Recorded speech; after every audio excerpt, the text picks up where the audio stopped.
the side with the crib and the ride. I've been telling you so many lies. Ain't none good, it's all bad. And I just want to confess it's been going on so long. Cause I've been doing you so wrong. And I want you to know that every time I was in LA, I was with my ex-girlfriend.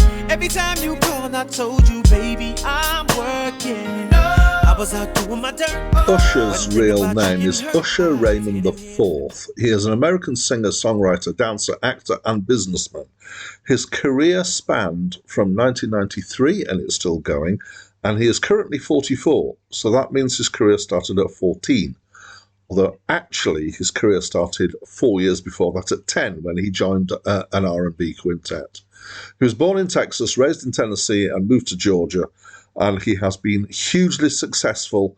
He has released 8 studio albums so far. Hi, my name's Dan. So this was the 4th album by Usher, and I think it might be my first encounter with him, but I may have heard some of his songs on the radio. I'm not sure. This album was the best-selling, or is the best-selling solo male R&B album of the 21st century. What I like to do is some context. I've done the context, some description. I'm going to do that, and some opinion. So the description for this is that it's modern R&B, but it's not the kind of modern R&B that a lot of modern pop seems to have been following, which is very kind of stop-start and stuttery. It's not as empty as some R&B. So a few reviews ago, I reviewed a Destiny's Child album, which was earlier than this album, but had very much that kind of this new stop-start kind of feel. And this doesn't have that. So it's more kind of, in some ways, I don't know if you could call it old school R&B, because it's not. It's certainly not harking back all the way back to the 60s, but more like kind of, early 90s, maybe. There's definitely more instruments in here, and there's one thing that immediately differentiates it from a lot of R&B that I've heard these days, which is there's no obvious auto-tune going on. And I'm assuming that this is because Usher can sing. He really can sing. He's incredibly good. He's well known for it.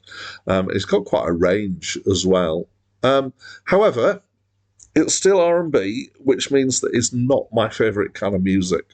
So the first, normally when I review these albums, I listen twice.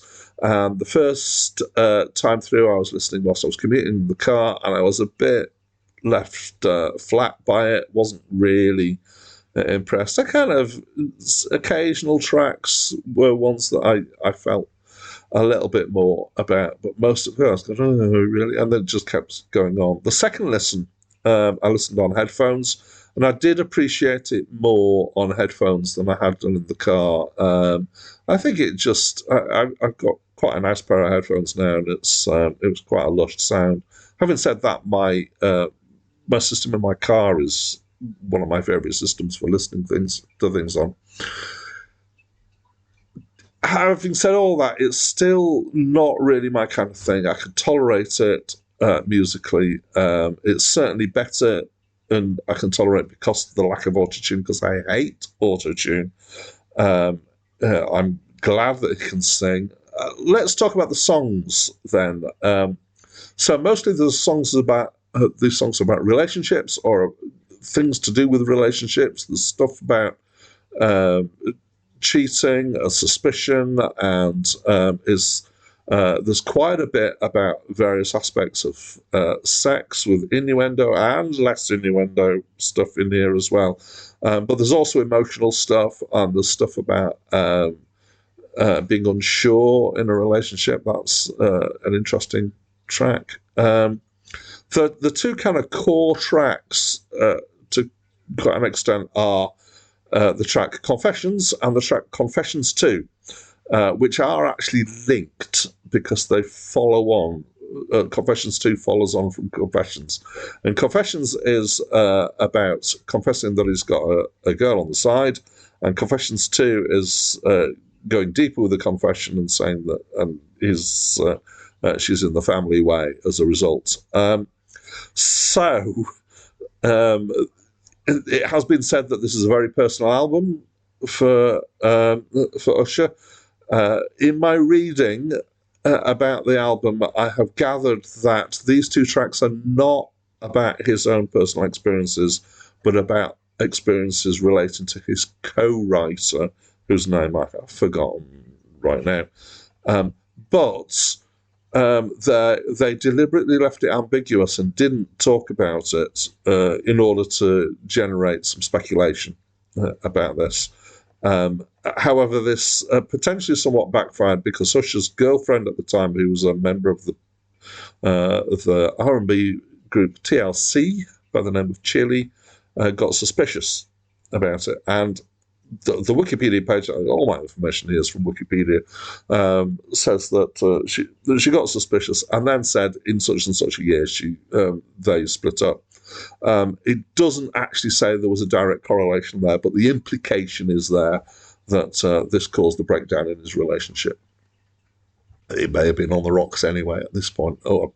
Actually, there are other songs that say that their relationship was diminishing at that point, that apparently were his own experiences. Right, so let's kind of sum up. I've wandered around a bit. So, it's R&B, not my favourite type of music. It's, as far as modern R&B goes, is probably as acceptable as modern R&B goes for me. I actually didn't hate it. I didn't particularly strongly love it either, but I didn't hate it. One thing that I've had a problem with some things in the past are the messages in the music. And on this account for this album again, I wouldn't say I have a problem with the messages here. It's interesting. There's a lot of stuff about relationships. It's not stuff that I would think was particularly damaging to anybody to hear. There is some stuff that's maybe a bit adult here, but that's okay, I think.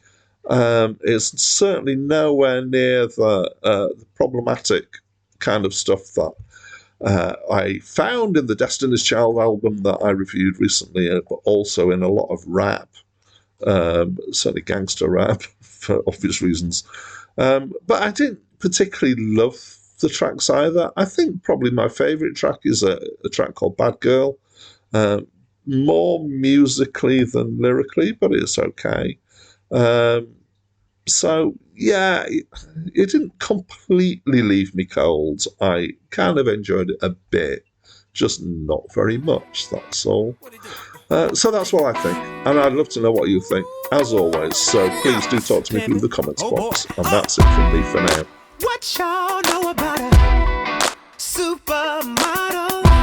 Fresh out of Elle magazine, buy her own bottles. Look, pimp juice, I keep it running. Bad than a mother. Oh, now, bad girl. Baby, if you're a bad